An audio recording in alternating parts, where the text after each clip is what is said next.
All right, welcome back everyone to Talk to Tatiana show.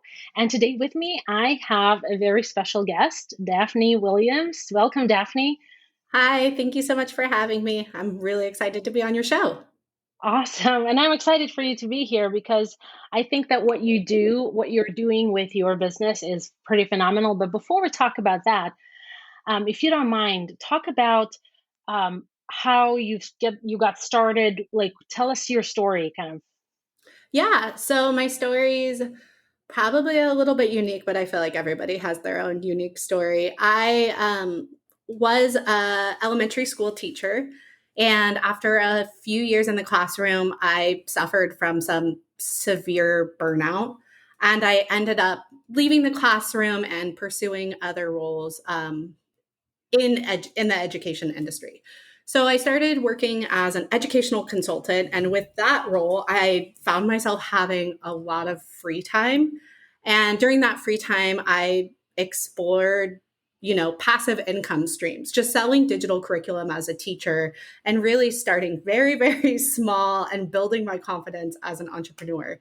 During that process of working as an educational consultant and creating my own passive income streams, I found more and more opportunity to create and serve an audience that was really personal to me and my own story, which was a demographic of teachers who were struggling and wanted to figure out a career outside of the classroom that was going to be the right fit for them. So I ultimately launched what's called the Teacher Career Coach course, which walks them through step by step the transition process. And it's been a wild ride of upward journey for sure, with a lot of interest just because it's incredibly niche and an underserved audience. That's awesome. And it's great that you basically, sometimes people start businesses because they, let's say, see a void that needs to be filled. And what's great about what you've done is that you are the earlier version of the people that are um, people who are whom you're serving are the earlier version of you. They and Absolutely. you know where they are and kind of what they struggle with, and that's kind of amazing. And I want you to talk a little bit about how this kind of being on your own, being your own boss, how that journey felt. Were there any surprises, any kind of struggles in the beginning, or lessons that you've learned, kind of? Oh, absolutely. I mean, even coming from the classroom into that educational consultant position, that was an independent contractor, freelancer type of position. So, out of nowhere, I went from having a very toxic work environment that I had no autonomy in to all of this freedom. And with all of this freedom, the responsibility to fill the time that I had left. After working 60 hours a week, I found myself working 20 or 30 hours a week on my duties, but then I had all this extra time and energy back, and I had to really figure out a way to fill up that time strategically. I I realized that my brain can go all over the place, and when I'm excited about something, especially in my own business, I can open up too many projects at the same time and ultimately not move forward in the right direction on one project. Just have a couple of or just have 10 different tabs open that aren't all completed at the same time. So I've it's been about 2 years now of me really maintaining my mindset around staying productive and focused and limiting all of the projects that I have planned. That's awesome. So basically, doing less, right, as opposed to doing more. Yeah, because I started out doing everything entirely on my own, like most people do. I created every blog post and I designed my website on my own and I did my own social media. And whether or not those first iterations were good would be something that we can debate later. But you have to learn all of the structures of your business. But during that time, you are definitely trying too much. And now, luckily, I've scaled to the point where I do have a virtual assistant who is kind of my right hand person at the company. and she's helped take so many different things off of my plate. And even having another person is a lot of accountability for making sure that I'm on track and not just having an excited moment like, oh, this week I'm gonna create 6 courses or something that's unreasonable because there's somebody else now that has to deal with my insanity. Yeah, totally. I mean, when I hired my assistant for the practice, it just making that arrangement felt amazing. So I totally understand where you come from with that.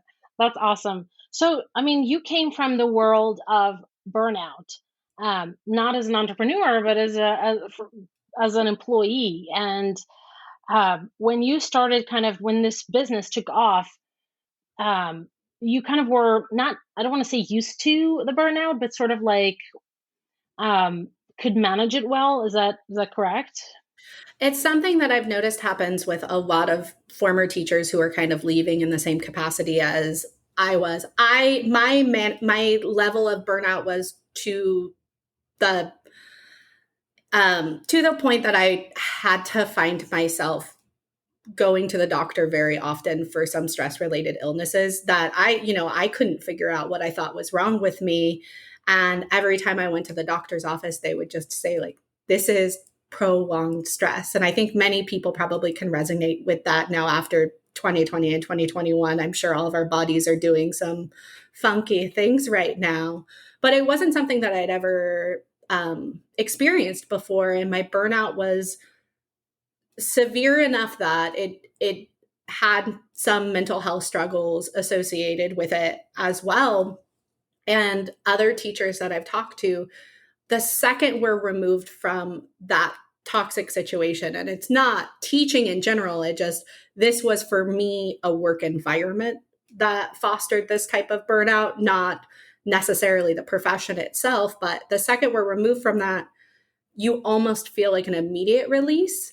So any job after that um, felt like a night and day difference, even though we were probably still working long hours. There's a former teacher that I talked to that is a software engineer, and she went through a 3 month, she said, grueling coding camp. And she said that there were grown men that were breaking down, just saying this is too extreme. And she's like, well, I was a third grade teacher, and honestly, this sucks, but it's still a lot easier than the last thing that I was doing. And it feels like we're being over dramatic, but it just depends on your work environment and your specific situation. It builds some grit in a lot of us after we've been in that situation.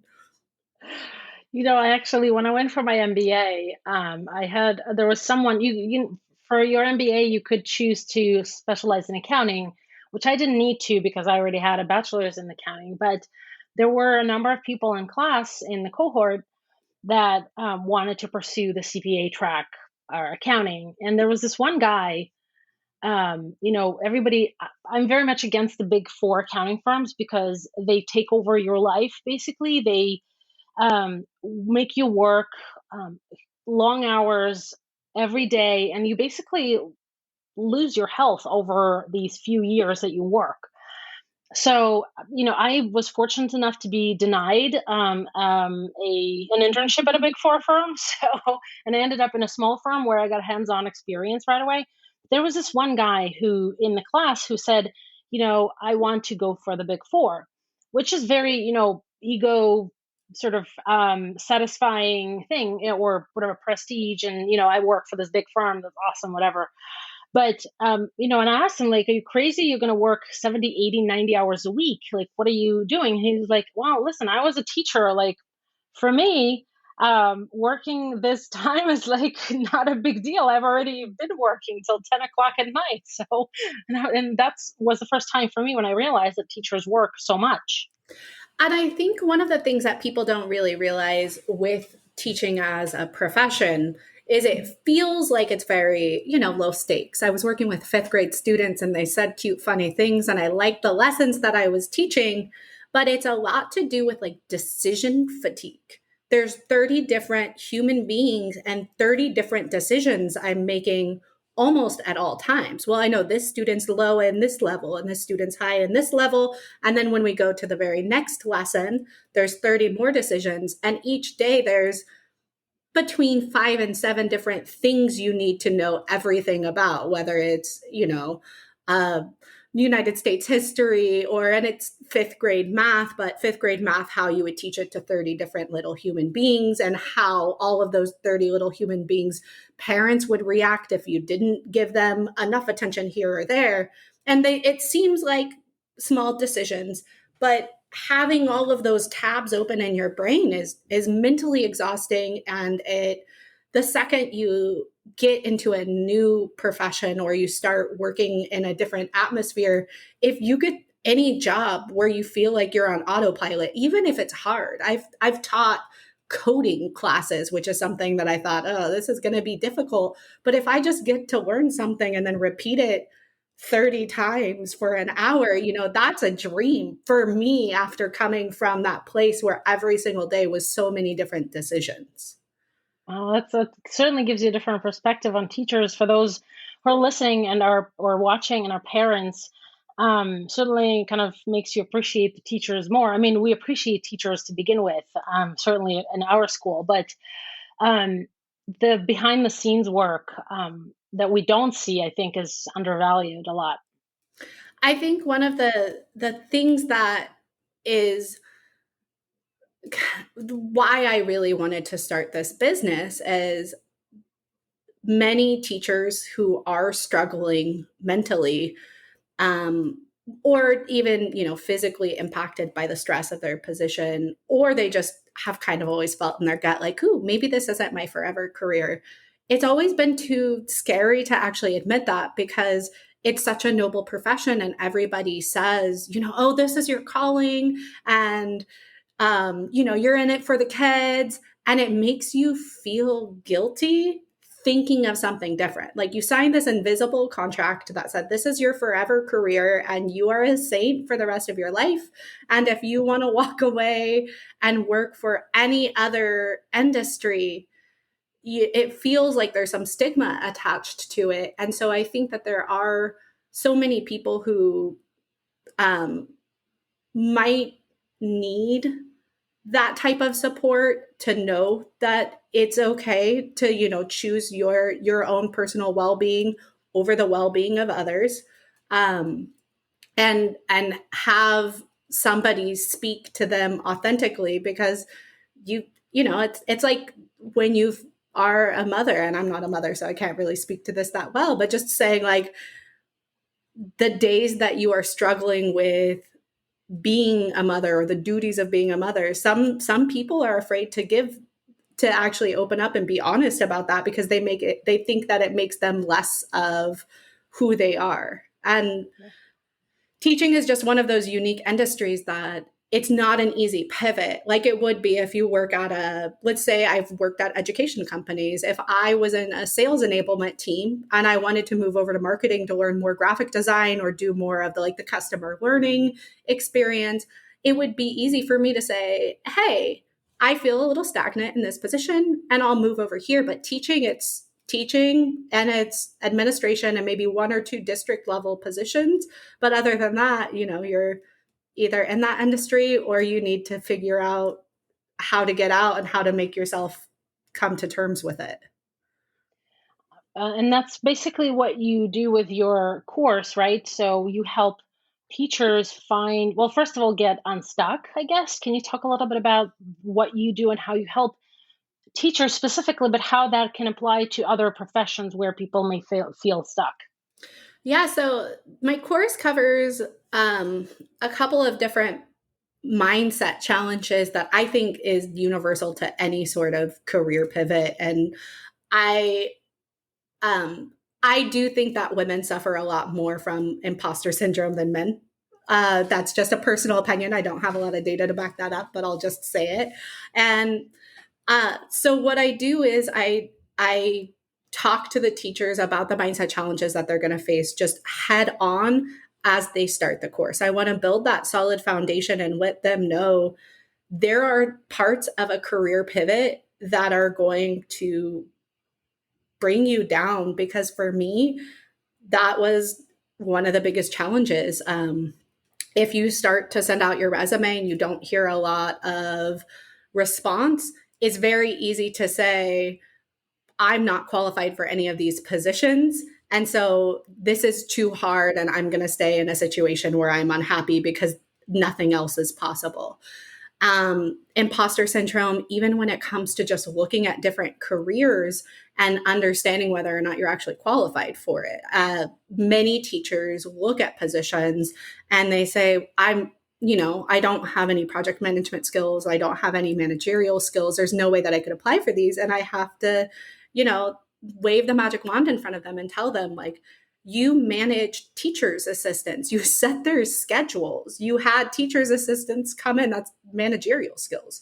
You had 12 months worth of extreme curriculum that you chunked into tiny little lessons, and you delegated it out. And then you, at the end of every quarter, you checked the assessment pieces for your students, and you pivoted and you changed directions and you differentiated to make sure that your students got to a certain level by the end of, I said 12 months, but 9 months of school.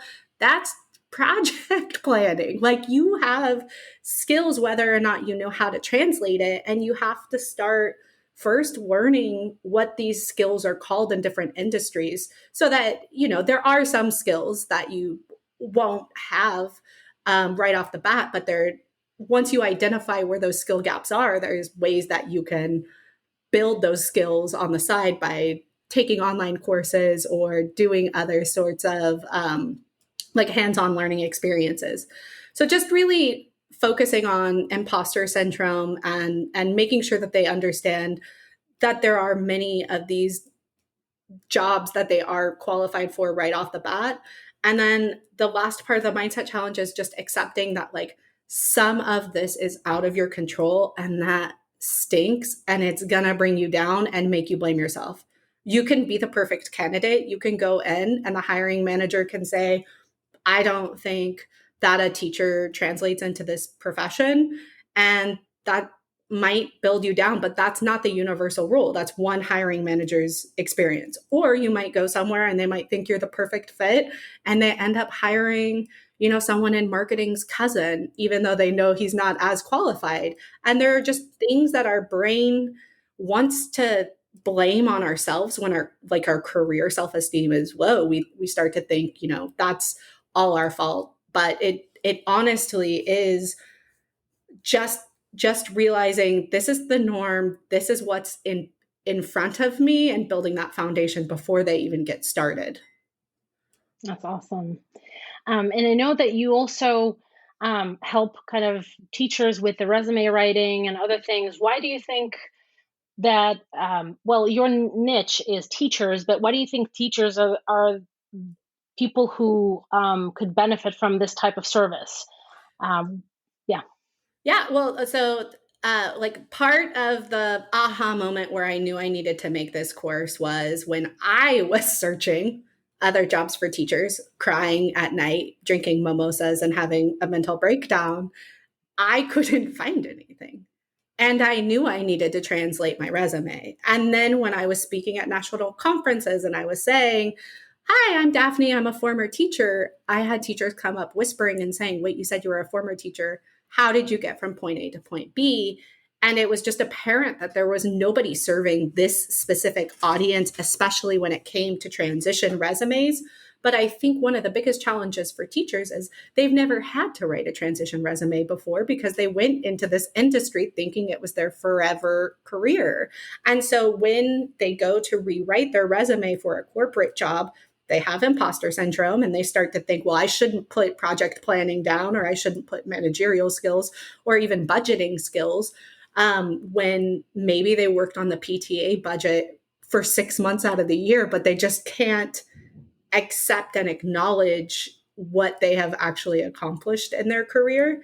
But then a lot of them struggle with taking out the pedagogy language. So they want to talk about student IEPs, and they want to talk about, well, I was a fifth grade teacher. Do you think I'm qualified for this or that? And I think that that's something that your story is personal to you, whether or not you're a teacher or not. Your career history, your accomplishments, that's something that you want to hold on to. But one of the things when you're writing your resume that you have to realize is you can't tell them every part of your personal story.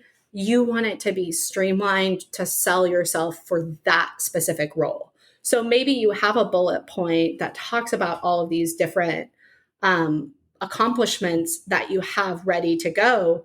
But if you're not applying for a job that has anything to do with fifth grade curriculum, you probably shouldn't tell them about your fifth grade curriculum.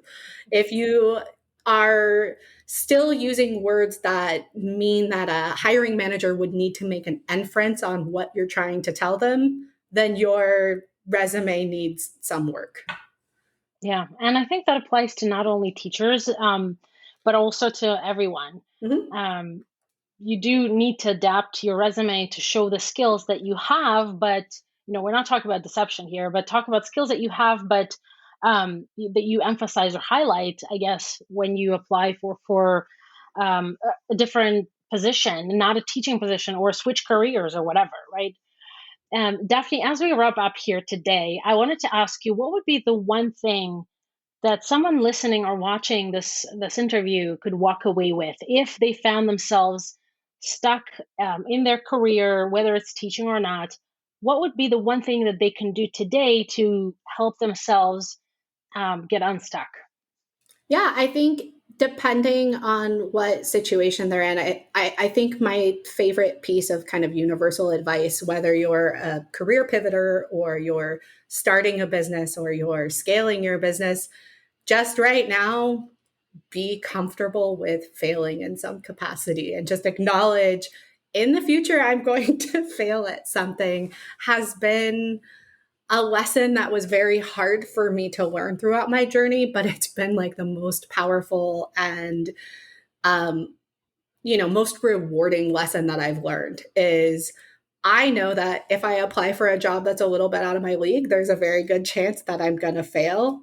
And I would not be where I was today in my career or my business if I wasn't comfortable with failing. And I think that's one thing that most people struggle with is putting themselves outside of their comfort zone in any sort of capacity. But if you're struggling in any sort of way, you have to acknowledge that there's going to be some level of discomfort in order for you to make a positive change in any part of your life. I love it. Thanks so much for sharing that advice. And lastly, how do people find you? How do they connect with you? So I have an Instagram that is Teacher Career Coach. And then I have a website, teachercareercoach.com. And those would be the easiest ways to find me. If you happened to be a former teacher or wanted to hear former teacher stories, I also have a podcast called the Teacher Career Coach Podcast. Awesome. Thanks so much, Daphne, for coming on and sharing your story and those wonderful tips and insights into this honorable profession. Thanks so much for taking the time. All right. Thank you so much.